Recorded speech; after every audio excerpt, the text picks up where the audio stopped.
Oke, kita akan masuk ke pembahasan yang ketiga, yaitu terkait dengan kolaborasi antara AI dan manusia. Nah, ini kolaborasi yang sangat bagus sekali gitu ya, di mana kita bisa memanfaatkan data yang sudah dikelola dengan AI dan manusianya yang itu sebagai melakukan pengambilan keputusannya. Nah, ini tuh formula ini tuh kita bisa lihat di mana peran AI, yaitu keunggulan AI. Yang pertama itu, si AI ini bisa memproses, sekumpulan data yang besar itu secara instan. Nah, di mana karena, si AI ini tuh menggunakan, prosesnya, modeling yang sudah kita bahas di pembahasan sebelumnya, dia ada modeling, ada analitiknya, dia menggunakan machine learning. Nah, kemudian, karena dia sudah memanfaatkan itu, jadi itu untuk data yang sangat besar, itu bisa diolah, itu bisa dianalisis gitu ya. Dengan adanya modeling tadi, dengan adanya code yang sudah disesuaikan gitu ya, dengan adanya testing tadi. Nah, itu jadi data yang sangat besar ini tuh bisa diolah oleh machine learning tadi. Nah, jadi kalau kita menggunakan, secara manual atau menggunakan manusia gitu ya, dengan, data yang sangat besar, tentunya kita membutuhkan waktu yang cukup banyak untuk bisa mengolah data tersebut menjadi sebuah informasi. Nah, tapi kalau kita sudah menggunakan AI ya Bapak Ibu, jadi ini sangat memudahkan gitu ya, membuat lebih cepat. Jadi kita bisa dengan cepat mengambil informasi dari data yang besar itu.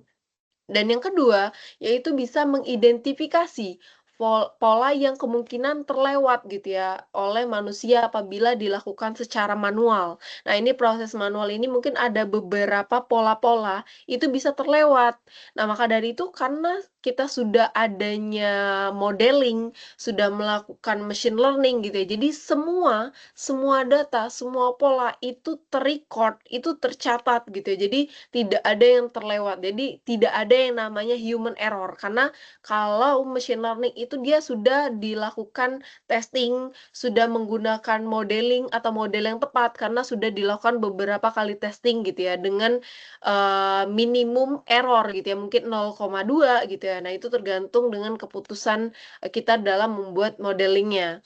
Nah, setelah, itu poin ketiganya itu mempertahankan konsistensi. Nah, ini tuh tentu jelas gitu ya, karena kita sudah menggunakan mesin, dengan adanya mesin learning, kita, melakukan analitiknya itu sangat konsisten, karena dia sudah ada code-nya, sudah ada perintahnya, sudah ada if else-nya. Jadi, pada saat, case seperti ini, dia akan menghasilkan data seperti ini gitu ya. Dan pada saat datanya seperti ini, informasinya akan seperti ini, karena sudah ada if else-nya, sudah ada peraturannya di awal gitu ya, sudah ada analitiknya kalau kita menggunakan AI.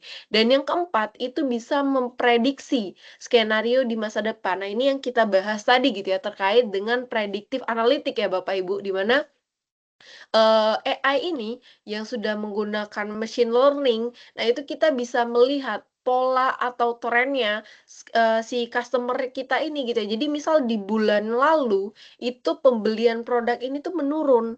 Nah, menurunnya itu bisa dilihat karena apa gitu ya, menurunnya karena apa, kemudian apa yang perlu kita improve gitu ya. Nah, kita sebagai manajernya, itu tentunya bisa mengambil keputusan dari ini, apa yang perlu kita perbaiki di produk kita. Nah, mungkin kalau kita di sebuah data gitu ya, kita me-manage sebuah data. Nah, ini tuh kita manage sebuah data atau sistem, nah itu kita harus sangat perlu gitu ya predictive analysis ini. Jadi di pada saat kapan si server ini tuh penuh, jadi perlu adanya, penambahan resource memori, CPU, RAM. Nah, jadi jangan sampai si server kita ini udah penuh, kita baru perbaikan. Nah, makanya adanya sangat diperlukan predictive analysis ini. Nah, tapi tuh dari sisi manusianya ini tuh juga sangat penting gitu ya, di mana kita tadi sudah mendapatkan datanya dari AI.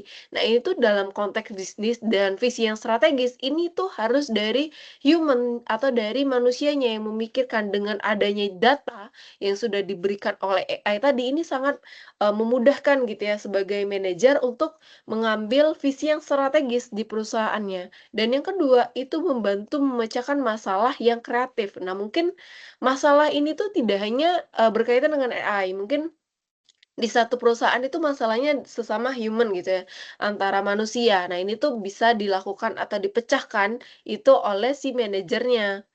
Nah, bagaimana gitu ya, manajernya bisa membantu. Nah, itu karena beberapa masalah itu mungkin adanya dari data.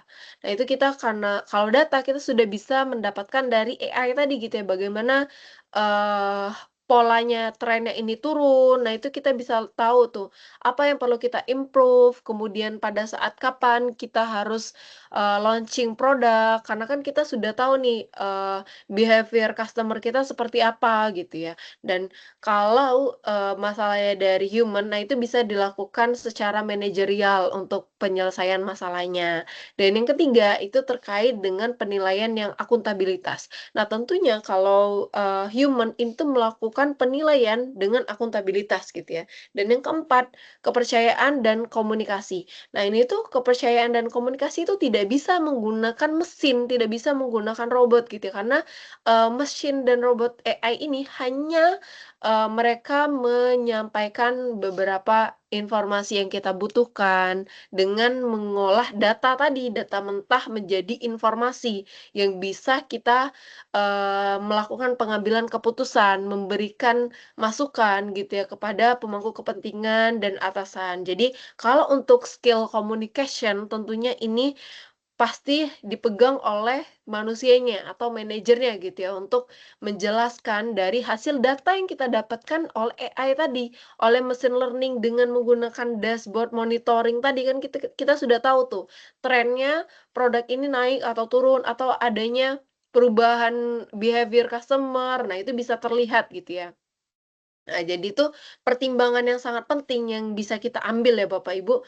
Nah, di sini itu data yang sudah dibuatkan, oleh AI tadi apabila tidak ada manusia, itu tidak ada pengemudinya. Jadi itu AI ini tuh hanya eskalator atau mesinnya saja. Nah, di mana itu ya untuk pengemudinya, ini tuh balik lagi ke manusianya. Jadi itu kebijakan, kemudian strategi, kemudian pengambilan keputusan, itu balik lagi di sisi manajer dan manusianya. Jadi AI itu hanya membantu kita memberikan data-data informasi gitu ya, yang benar-benar nyata dan real time gitu ya, data yang benar-benar dari customer-nya. Dia sampaikan, dia olah, oh ini nih trennya. Jadi kita sebagai manajer bisa mengambil kesimpulan dari itu. Oke. Oke, kita masuk ke the future of data driven. Nah, ini sebagai pemimpin itu kita harus tahu mengenai literasi data. Jadi, setiap pemimpin itu harus mengetahui dasar-dasar data, bisa membaca data, kemudian bisa juga membaca monitoring dashboard yang sudah disediakan oleh AI dan machine learning tadi. Jadi kan sudah dibuat nih oleh AI dan machine learning. Nah, jadi itu sebagai manajer itu harus bisa membacanya gitu ya. Harus bisa membaca, oh, jadi kalau dia trennya turun ini karena ini kenapa gitu ya, turunnya sangat signifikan. Nah, ini tuh apakah harus, langsung melakukan pengambilan keputusan atau bisa dianalisa terlebih dahulu? Nah, ini tuh jadi sebagai manajer yang itu harus mengelola gitu ya, harus tahu gitu ya cara pembacaan datanya. Dan yang kedua terkait dengan tata kelola. Nah, terkait dengan tata kelola ini tuh mengatasi privasi dan transparansi, di mana tata kelola yang kuat membangun kepercayaan pelanggan dan patuh terhadap peraturan.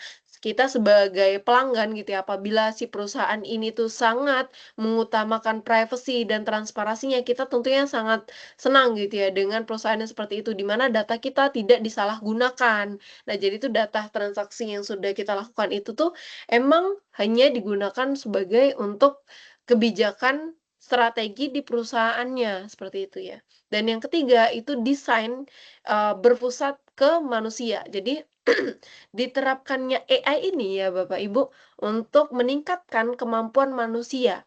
Tujuannya apa? Ya tujuannya untuk, agar si manusia atau si manajer ini tuh dapat melakukan pengambilan keputusan yang cepat dan tepat. Jadi, dengan data yang sudah disediakan, informasi yang sudah disediakan, nah ini tuh kita bisa mengambil keputusan yang cepat dan tepat.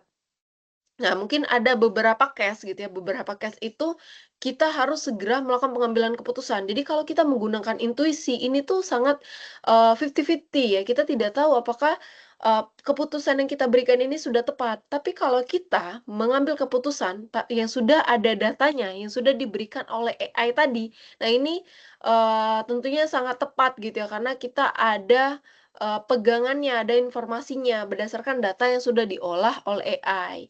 Nah, jadi AI ini tuh dapat memproses data dengan cepat secara real time. Namun kebijakannya tadi, yaitu balik lagi, kebijakannya tuh tetap menjadi landasan dalam setiap keputusan yang besar. Nah, jadi itu kebijakan ini tuh tentunya dibuat oleh manusia. AI hanya membantu kita memberikan datanya, memberikan informasinya gitu ya, agar kita mengambil keputusan yang cepat dan tepat.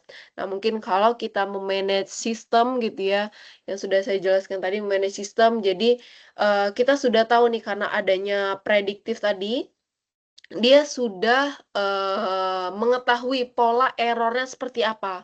Nah, jadi beberapa error yang sering muncul itu tuh sudah dikumpulkan. Jadi pada saat isunya muncul, kita sudah tahu action apa yang harus kita lakukan. Nah, kemudian bahkan di beberapa case karena sudah ada predictive analysis ini, jadi itu sebelum isunya muncul, kita sudah memprediksi, "Oh, perkiraan ini akan muncul isu ini," gitu ya.